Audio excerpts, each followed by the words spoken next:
Om Shri Gurubhyo Namaha Harihi Om Sumukhascha Ekadantascha Kapilo Gajakarnakaha Lambodharascha Vikato Vignarajo Vinayakaha Dhumaketur Ganadhyakshaha Palachandro Gajananaha Vakratundaha Sutpakarno Herambaha Skandapurvajaha Shuklam Bharadaram Vishnum Sasivarnam Chaturbhujam Prasanna Dhyayet Sarva Vignopasantaye Yasyatvardavakradhya Parishadhya Parastatham Vignam Nignanti Satatam Vishvaksenam Tamahasraye Gurur Brahma Gurur Vishnu Gurur Devo Maheswaraha Gurur Sakshat Param Brahma Tasmai Shri Gurave Namaha Satchidananda Rupaya Krishnaya Aklishtakarine Namo Vedanta Vedyaya Gurave Buddhi Sakshine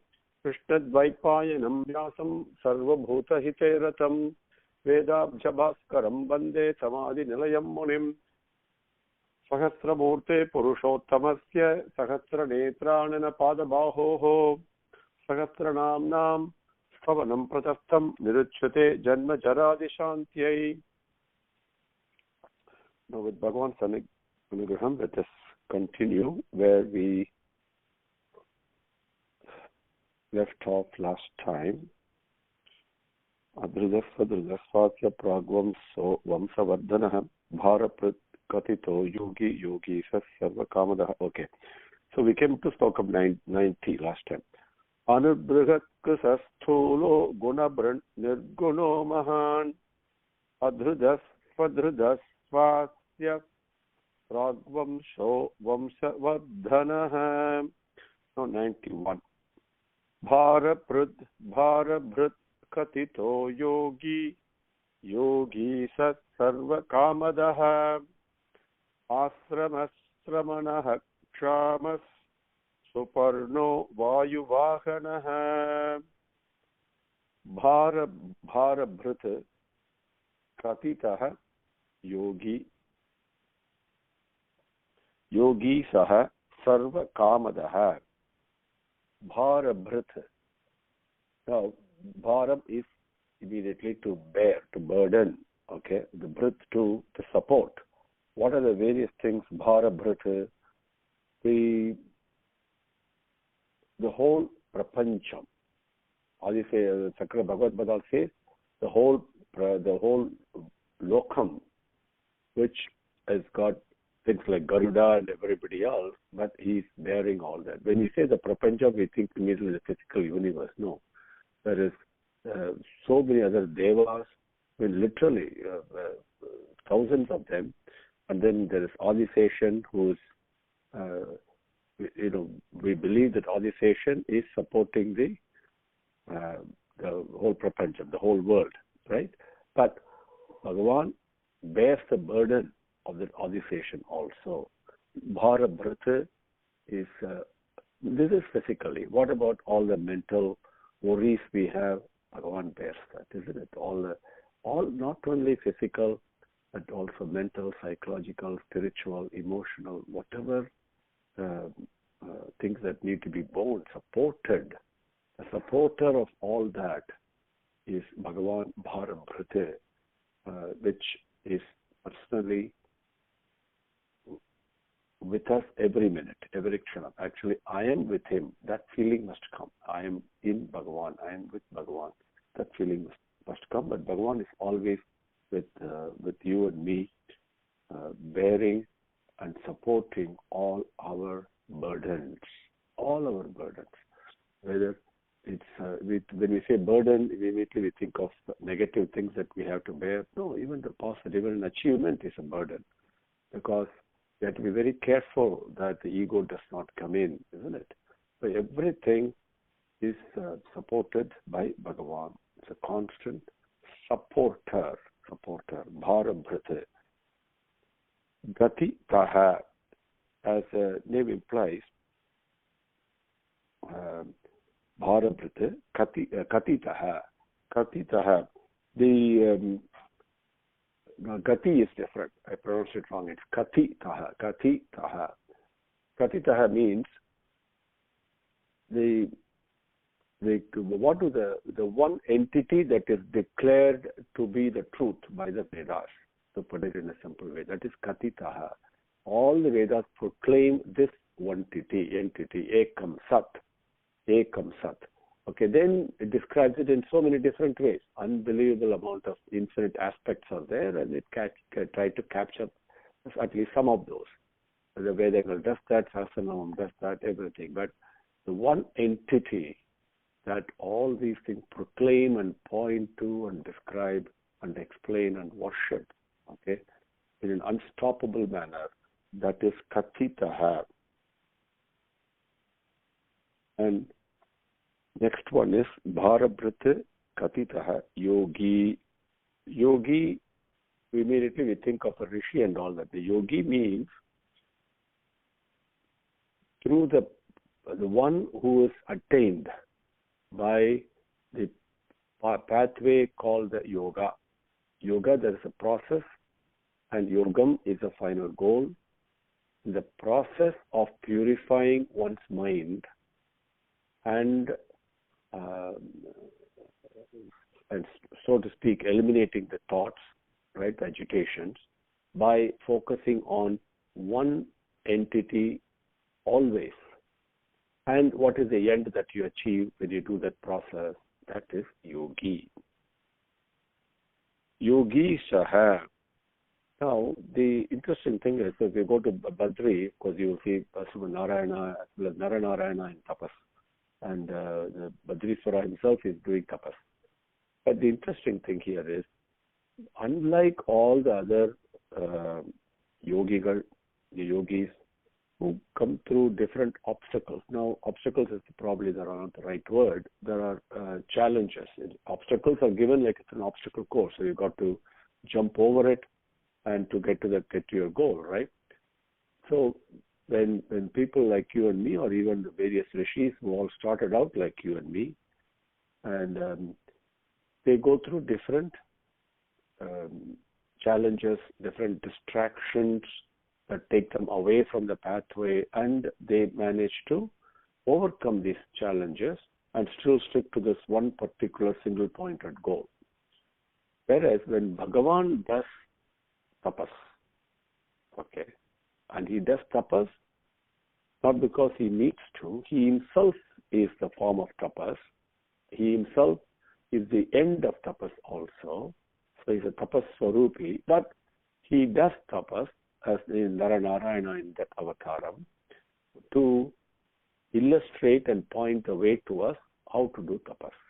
So when Krishna Bhagavan sits there, and as he left his body in the avatar at the end of his avataram, he sat in a chin with a tapas with a right leg left put over his left thigh, and with a chin mudra, he closed his eyes and he went. Now, the chin mudra is very important. With a very nice prasanna vadanam, he left his body. When Bhagavan does tapas, there are no obstacles. This is the main point that I want to share here. That is what Yogi Shaha, the Isha, the master of all the yogas. Okay, now the moment we say yoga, not the modern way of bending the body physically, and yes, that is good. That is the one step of called various asanas. That's all. Only one step of the Ashtanga Yogam, of the 8 steps that we're talking of, merging with Bhagavan, giving up the feeling of separation, that ajnanam. When that ajnanam is removed, what is left behind is that jnanam, that tapas we are talking about, that yoga. So the master of that yoga, one who has, because Bhagavan is always that only, so there were no obstacles to him. Yogi Saha, the Sankara Bhagavad explanation. And Yogi Saha also means, okay, that is what Bhagavan does. What about when you and I undertake tapas and get into the process of yoga, right, of purifying our mind? Then Bhagavan, the same Yogi Saha, the Iswaran, the ruler of this process, also guides us, supports us, and takes us on the way, along the way, and helps us overcome these various obstacles, and finally takes us merges with himself. That is also Yogi Saha. Sarva Kamadaha, as the name implies, we all know in our life we have so many desires seem to be never ending. But one who grants all those desires, Sarva Kama Daha, Daha means one who grants, is Bhagavan. So how do our desires get fulfilled? They may not be in the time frame I want. Sometimes it gets fulfilled in the time frame I want. Sometimes it takes a while, but it definitely happens. And so how does it? Who actually grants all this fulfillment of the desires? It's Sarva Kamadaha. Asramaha, Sramanaha, Asramaha.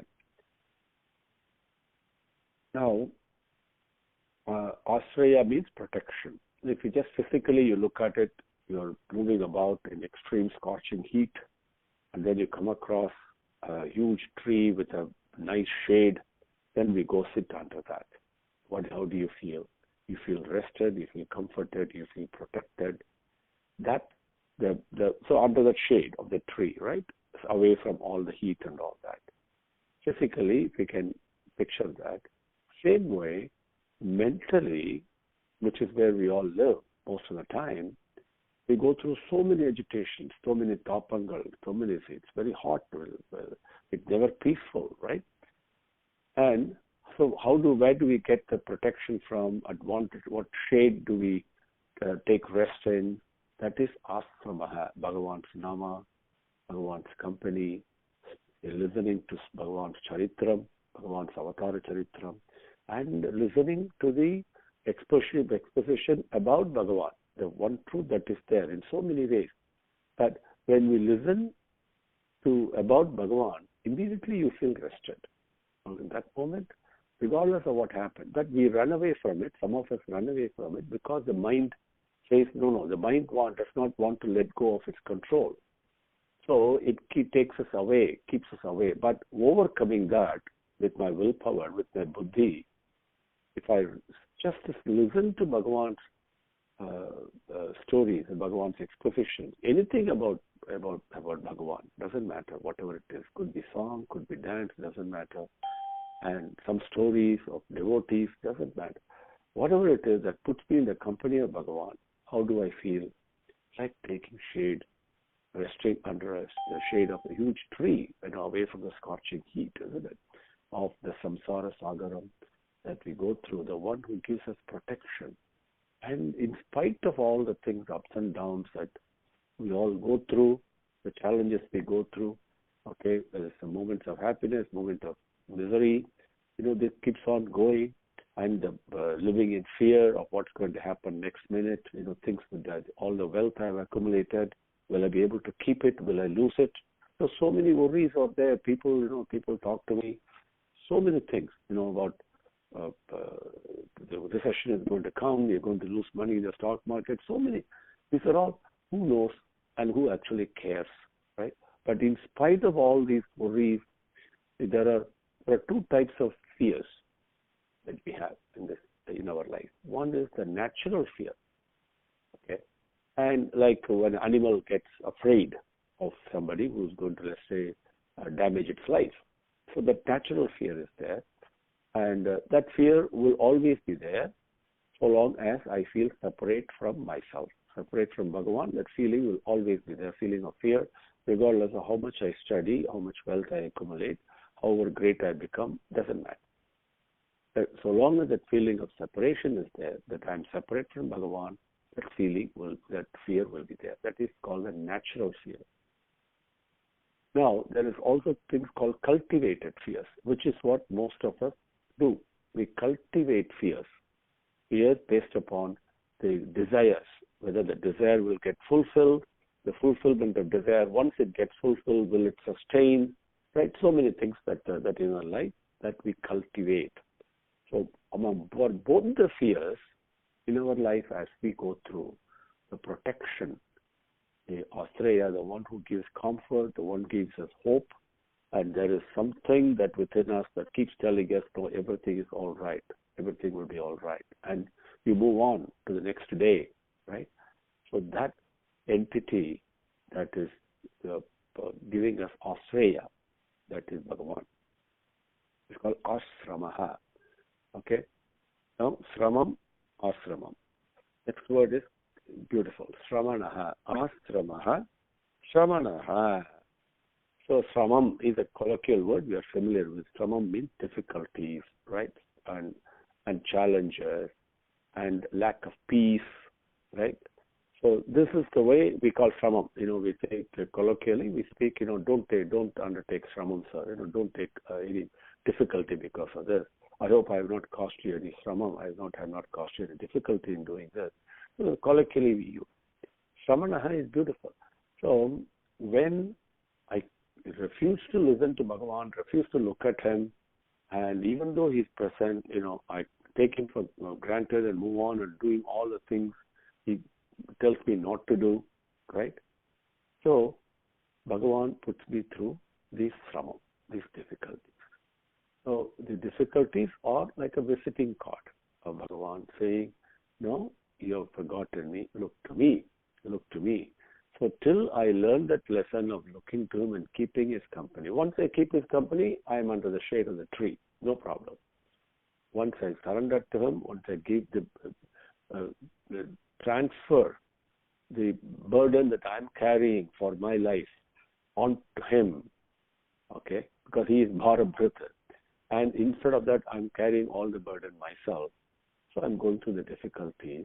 Once I do that, look to him and say, you take it over, and calmly sit under the shade of the tree of Bhagavan's love, then there is no Sramam after that. But till I do that, all the difficulties will come as reminders for me to go and sit under the tree of selfless love. Asramaha, Sramanaha, Kshamaha, Asramaha, Sramanaha, Asrama, Sramanaha, Kshamaha, Kshamaha, Suparnaha, Vayuvaganaha. Kshamaha. Kshamaha means when the thing that is created, when I am created in this body, and when the body disappears, right? So that we call it a dissolution. Bhagavan who dissolves and makes all the created entities disappear. All the things that are born have to disappear. Okay, we call it death, doesn't matter. That aspect of Bhagavan who does that is Shamaha. Shamaha, Suparnaha. So Paranam means leaf. Okay, Suparnam means a sacred, beautiful leaf. Now here, what does Suparnaha means? The whole Prapancham, the whole creation is nothing but an inverted tree. Okay, as the Bhagavad Gita describes, it is nothing but an inverted tree. So the roots of this tree are in the Tripadalokam, where beyond manifested entities, beyond the ability to cognize, Amritatvam, it is where that is. That is nothing but prema and selfless love. Nothing but love. That's all it is. Those are the roots. So that's where the roots are. So the roots from there drop down and form this tree. Then it has got trunks, it has got leaves, and from the leaves, like the way we have banyan tree, from the tree and the branches of the tree, other roots come and they put themselves on the ground. But the main root is up. So the tree itself is inverted. And very easy to understand this inversion is the way we look at things. When I look at things, my eyes, my retina, the image of things that I look at is actually inverted, because the brain actually changes at 180 degrees. So what I'm seeing is really not true. Everything is really upside down, but I think it is the other way around. That itself is a Maya. So if you relate it to that, then you can begin to see the upside tree, the tree with the roots up, and it begins to make sense. Now, up and down really has no meaning. Please understand, in space, what is up and what is down, it really has no meaning. What we really, urdhvam is the word they use. What this means is subtle. The subtler you are, okay, the most gross you are, the weighty you are, the heavy you are, naturally you are below. The subtler you are, you go up and up and up. That is what it means, okay? So the subtlest thing is Bhagavan, that is prema. From there comes the prapancham, all the manifested world. Now the leaves on this tree, Parnam, are Vedas. Okay? So the Vedas and the teachings of the Vedas are the leaves of this tree. So that is Suparnaha. So Bhagavan is shining in this tree, in this vriksham, in which all of us are really. And the Vedangal are the leaves.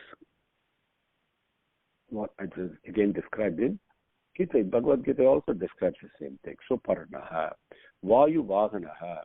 Vayu Vahanaha means it's not like the Vayu as a vehicle. Vayu Vahanaha means actually even Panchabhutangal, like the Vayu, is also operating in utter fear of him. Everything in this fear means not a question of being punished.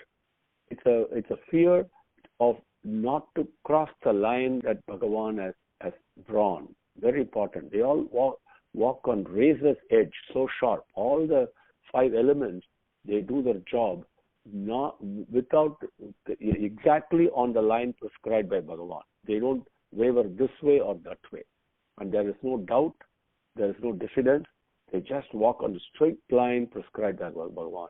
This is what the whole nature is, whole prapancham is, except human beings. Okay, we are the ones who try to wave and go away from the path and all the problems we create.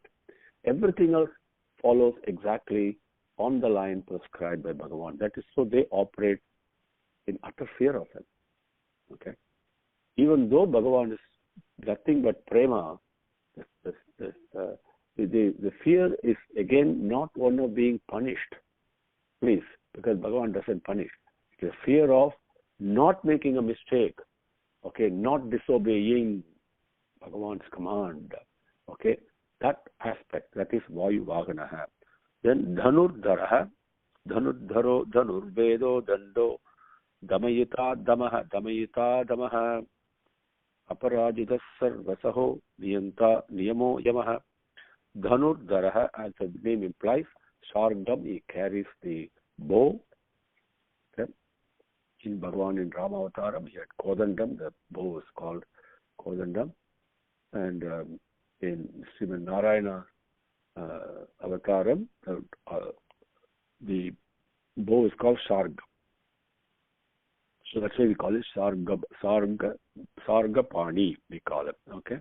And that's a beautiful temple, Sargapani temple in Kumbhakonam. If you have not been there, please do. Now, Dhanurdharaha, Dhanurvedaha. Dhanurvedaha, again, Dhanurvedam is a science of archery. Okay, that Bhagavan Rama was excelled in that. So Dhanurvedaha, Dhanurdharaha, Dandaha, Dhanurvedaha, Dhanurdharaha, Dhanurvedaha, Dandaha. That da is the first da, not the second da, not the second one. Okay, da, the third da, not the fourth one. Dandaha. Now, the dandam means immediately you take a stick in your hand. Okay, and what does the stick in this case implies, signifies when a king has it? It is a sign of punishment and keeping people in line when you make a mistake. When the adharmam is there, immediately it has to be corrected. And that corrected is done through people who make this mistake, cause some hurt and harm to the society or whatever, they have to be brought back. So that dandam, that punishing aspect is what dandaha means. And all the dushtas, all the evil tendencies, will have to be punished and eliminated. So that dandam, that punishing aspect is what I am. I am that dandam is what Bhagavan says in Gita. Damayita. Dando, Damayita, Damaha. Damayita. Now, again, the word da is here is very important, the root word. Damayita means right from the creation, when Swayambhuva Manu, in this particular day of Brahma, Swayambhuva, and then we have Vaivasvata Manu, is the one that was ruling us right now, the period that we were living in. All the various aspects of creation, okay? And Bhagavan, he delegates the various aspects of protection, okay? So we have one Devata taking care of, for example, education, another wealth, another health, like that, each one, and another rain, right? Another is a Vayu, another one gives us the light. There's so many ways the aspects of Bhagavan shine, and each aspect is a Devata, okay? That shine. Now, these things are not visible to us, okay? The aspects are not visible to us, but they are shining. We can see, we can experience them. Same way, for us to live, not only the physical resources are required, and there's the mental resources required also, and then there is this thing that keeps us within limits. Okay, when we go outside limit, immediately we come back. We pay the price for it, but we do come back. Okay, we cannot live beyond what prescribed limits all the time. It's not possible. Okay, that aspect of protection that is being carried out, who cares for our life, and so even though we make mistakes and we correct and come back, that aspect is being delegated to what we call as Manvantara. These are the various jobs of Manus. This is how they rule and take care of us. The current one Manu is Vaivasvata Manu. And Bhagavan, so this Damayita, where does it come from? He is the one who is present as these rulers and take care of all the citizens, which is you and me, which is all not only us, but all the people all around the world. Okay, that is Vaivasvata Manu, is people who Bhagavan Damayita is as Vaivasvata Manu, he is ruling over us in this particular Manvantaram. And same way Ramavataram is the same one who also removed Ravana and other Rakshasa, right, in order to bring the dharmic conduct back. Damayita, Adamaha. Now, there are two ways this is recited.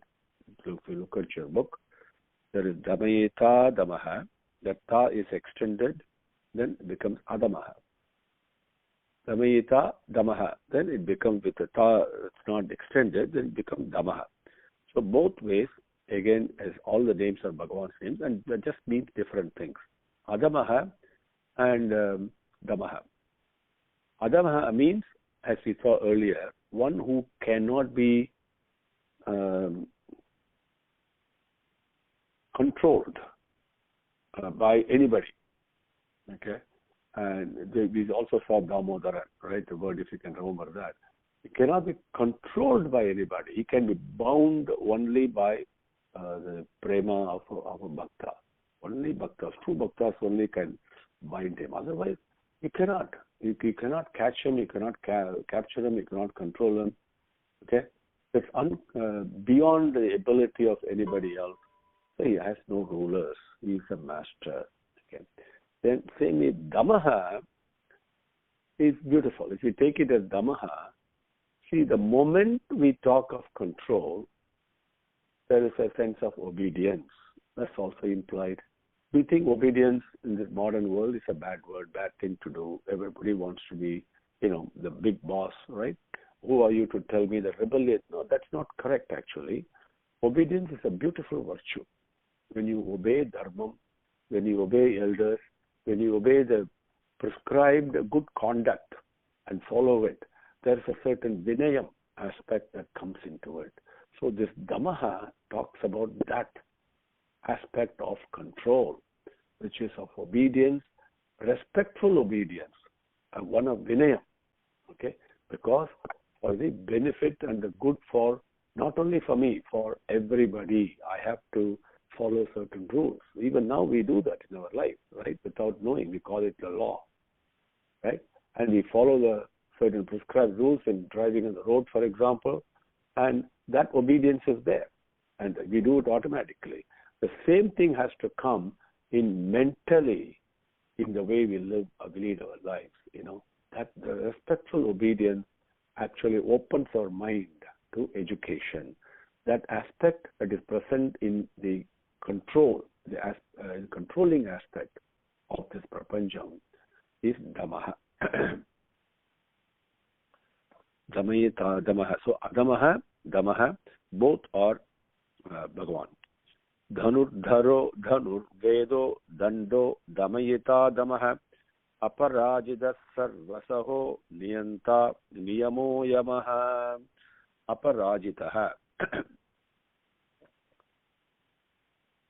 As the name, as you probably understood the meaning, is unconquerable. One who cannot be defeated by anything else, by anybody else, because this is prema. Prema is a supreme. Nothing can defeat or conquer prema. Nothing. It's not possible. And same way, aparajitaha, it is his prescribed rule, the modus operandi that is being carried out in the functioning of this universe, functioning of our life. That simple rule that he has put in place is the one that is operating all the time, in all places, in all ways. Nothing can beat it. Nothing can go outside of it. That is aparajitaha. And this rule again, to repeat, we have shared this so many times, is to give love and receive love. To give happiness and receive happiness. That's the only rule that is in place, nothing else. Everything else comes under that. It is aparajitaha. Sarva sahaha means one who is the best in everything. That is sarva sahaha.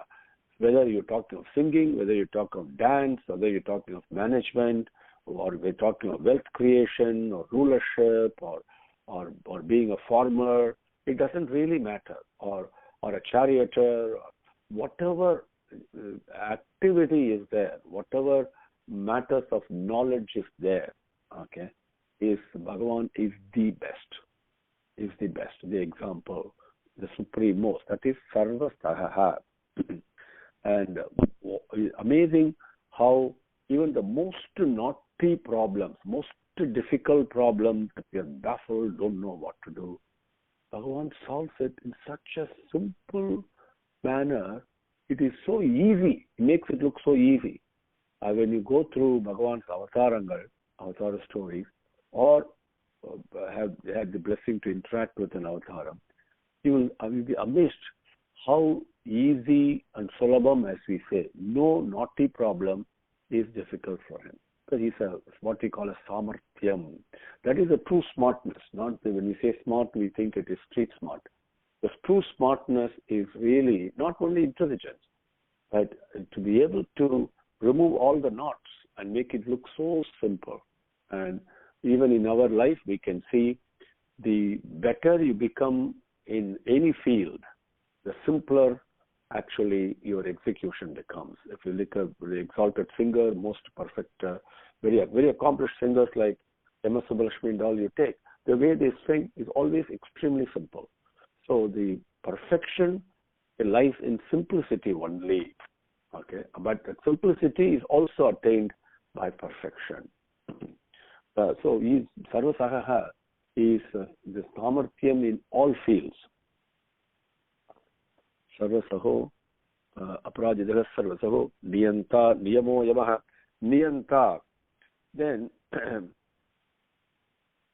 the Niyanta means one who operates in such a way, one who is present in such a way in our life, that each one of us does the job that allotted to us. Have you ever thought about it for a second? You see, any work that comes your way, or my way, for example, we do it. Because I cannot escape that work. The work actually is doing me, not the other way around. You have to first understand it. I am not doing any work that comes my way. The work is actually doing me and refining me in the process, making me a better person, slowly. Like a way a sculptor, sculpts a beautiful statue or a vigraham out of a piece of stone. We are all being done that. That's all. Every hammer stroke, every work that comes your way and my way is nothing but a hammer stroke from Bhagavan. So it makes a beautiful, ultimately we are all going to emerge so beautifully. Okay. Now, so the basic aspect of not being able to escape the work that comes my way, what is the entity that makes sure that whatever comes my way, I have to do it? That aspect that is shining in my life is Niyanta. That is Bhagavan. He is also the karma, the work. It's also the doer. But it's also, it's not an obligation or a duty. It is an inescapability of doing that work. That is Niyanta. Niyamaha, it's also, both words it is given, Damayita, Tamaha, then Niyanta, Niyamo, Yamaha, Niyamaha, then Ayamaha, the Niyamaha, Niyamo, okay, I'm coming to this, the next word, okay, Niyanta, Niyamaha, let's take Niyamaha, Niyanta, Niyamaha, it is Niyamaha, or sometimes in some way of Sahasranamam has been taught, it is also Aniyamaha. Both are Bhagavan only. Niyamaha, Aniyamaha. Niyamaha means Yamam, Niyamam, that immediately you are reminded of, which are all aspects of the process of yoga, becoming one with myself, one with Bhagavan, as the case may be. First is Yamam, then Niyamam. Okay, Niyamam simply means control of the mind, withdrawing the mind from the sense object. Yamaha means withdrawing the senses from the sense object, making sure the senses do not touch the sense object more than a kshanam. Like, it has to be very, very momentary basis only they should touch. They should not get fixated on any sense object. That control is Yamam. Niyamam is basically withdrawing the mind from the sense object. That means mind should not be thinking about what I saw yesterday and being attracted to it, So it should be completely devoid of all those impressions that the contact of the senses with the sense objects makes in the mind. So that aspect is one of the 8 steps in the Ashtanga Yogam, that is Niyamam. Now, Aniyamam means, we just started earlier, one who cannot be controlled. That is Aniyamaha. Niyamam means control. Aniyamaha means uncontrollable, cannot be controlled. Niyamo Yamaha.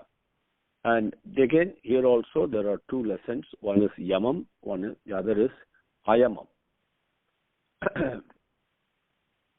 Now, Ayamaha means one who has no death. We call it Ajaha, one who has no birth. Ayamaha means one who has no death. So, Prema, selfless love, has no birth. It has no death also. Ayamaha. Now, Yamam, if you take it as Yamaha, then it becomes the very first step in the Ashtanga Yoga, which we already covered. Yamaha, which means sense control. Okay. Ayamaha means deathless, no death. Again, all these are the way to enjoy and experience any of these namas is to see how it is present within me. Right? First, I have to understand Bhagavan is within me. Bhagavan is in me. That awareness has to be developed. Then that will expand into, it's not that Bhagavan is in me or Bhagavan is with me. From there we go to I am with Bhagavan and I am in Bhagavan. That expansion will come later. Let's not worry about that. So at this stage, where is Bhagavan present within me as Yamaha, as Ayamaha? There is something that is deathless, which we call as conscience, for example. Okay, it is there. There is no birth, no death. It is always there, absolutely changeless. So I can relate to it that way, or I can say Yamaha. Okay, so sense control. The senses are doing their job, but I have to control it. That controlling ability of the senses is Bhagavan. Okay, and like that, slowly we can enjoy and personalize the presence of Bhagavan within me. That's the beauty of these namas. Okay. So with that, we will stop today. 91. Bharabhrit katito yogi yogi sarva kamadaha asramasramanaha kshamah suparno vayuvaganaha dhanurdharo dhanurvedo dando damayita damah aparajita sarvasago niyanta niyamo yamaha. Om Shri Gurubhyo Namaha. Harihi Om. Samastalokaha Sukhino Bhavantu. Samastalokaha Sukhino Bhavantu. Samastalokaha Sukhino Bhavantu.